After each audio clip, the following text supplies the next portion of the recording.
पत्नियां को भी बेड़ा पटना चाहिए।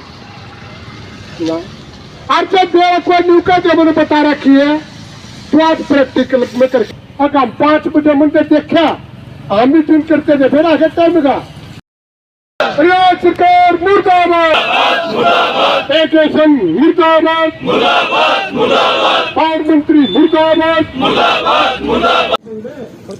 मैं Rajesh Kumar Sangwan, circle secretary AHPC worker union head office Hisar circle Bhiwani से।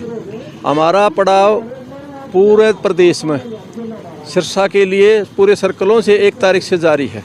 यहाँ सिरसा में आज भिवानी सर्कल का नंबर है 6 तारीख को, तो हम भिवानी सर्कल से हमारे साथी 150 साथियों के साथ यहाँ पहुँचे हैं दल बल के साथ।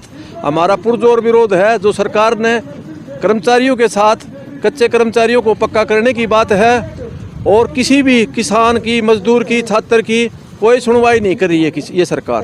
तो सरकार से हम ये पुरजोर विरोध के साथ ये कहना चाहते हैं कि आने वाले समय में सरकार इस बात के लिए सूद ले, जो कर्मचारियों की मांगे हैं, बिजली के जो कर्मचारी निरंतर घटनाएं हो रही हैं, जो युवा साथी हैं वो बिजली का ऊपर कितने साथी की घटनाएं हो रही हैं, कितने साथी मर चुके हैं, उनके लिए एक पॉलिसी बनाई जाए और उसके परिवार को जब भी कोई साथी गुजर जाता है तो उसके परिवार के खाने का लाला पड़ रहा है। तो हमारा ये कहना है यूनियन का भी पुरजोर ये है कि किसी भी कर्मचारी की अगर डेथ हो जाती है तो उसके लिए कच्चे कर्मचारी के लिए विशेष सुविधा दी जानी चाहिए।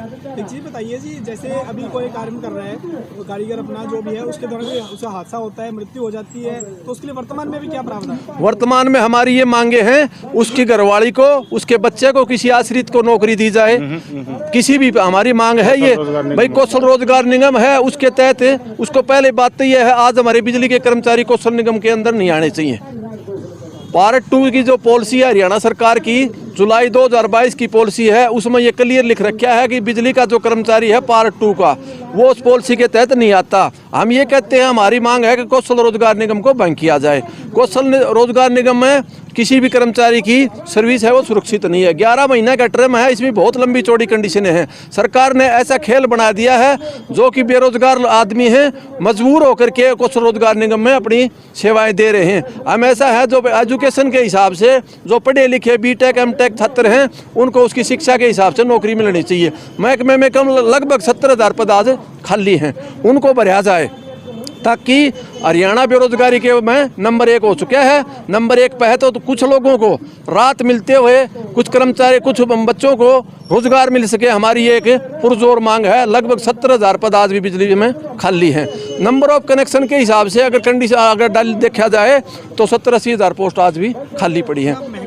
मीटर के बारे में बताइए, सुनने में मीटर बहुत फास्ट चल रहे हैं। ऐसा कुछ नहीं है, मीटर का ऐसा कुछ नहीं है। जो मीटर हैं वो जैसे आप कंजम्पशन बढ़ते हैं, घर में लोड है, किसी साथी ने कोई भी ऐसा परिवार नहीं है जिसने 2 किलोवाट का लोड रखा है, उसके घर में आप चेक करोगे तो कम से कम 5 किलोवाट 6 किलोवाट लोड मिलेगा, तो उससे उसकी कंजम्पशन आ रही है। ऐसा कुछ नहीं है। निगम ने जो मीटर लगा रखे हैं वो पूरी पारदर्शिता और उसके अच्छे ढंग से और बढ़िया वाली क्वालिटी के मीटर लगा रखे हैं, ऐसा कुछ नहीं है। और जो आज नई सरकार योजना बना रही है स्मार्ट मीटर का, उसके बारे में कुछ है? सरकार की योजना वो तो लागू होने के बाद उस चीज़ का रिजल्ट आएगा, उसके बारे में उसका ऐसा है कुछ है गुड़गामा वगैरह में 2-3 सिटी में लगे हैं वो मीटर, लेकिन उनको ऐसा है उनका प्रभाव उस किसी चीज़ का भी प्रभाव उसके बाद में पता लगता है। फिलहाल हम ये नहीं कह सकते अब उसका क्या रिजल्ट होगा, कैसे होगा।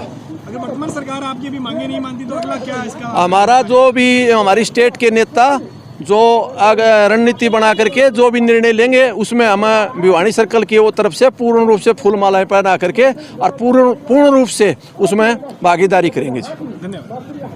देखिए, कौशल रोजगार निगम की जहाँ तक बात आई, आपने कहा कि आज कोई अप्रिय घटना घट जाती है तो उसको क्या मिलेगा। कौशल रोजगार के अंदर ऐसा कोई प्रावधान नहीं है और कोशिश हम ये करेंगे कि ज़्यादा से ज़्यादा संख्या में दिलवाने की कोशिश करें, क्योंकि पीछे जब कौशल रोजगार नहीं था और कौशल रोजगार निगम से हम बाहर थे उस टाइम 3 लाख से 32 लाख का प्रावधान इस यूनियन ने लड़ करके कच्चे कर्मचारियों का करवाया है। और आज के दिन अगर ये 17 पेज को अगर कोई पढ़े तो अगर उस पढ़ने के बाद में उसका रिजल्ट देखें तो कुछ भी नहीं है। इसलिए हम ये कहना चाहते हैं कि 2008 से इस निगम के अंदर जो कच्चा कर्मचारी लगा हुआ था उसको कौशल रोजगार निगम में न लिया जाए, इस कौशल रोजगार निगम को भंग किया जाए।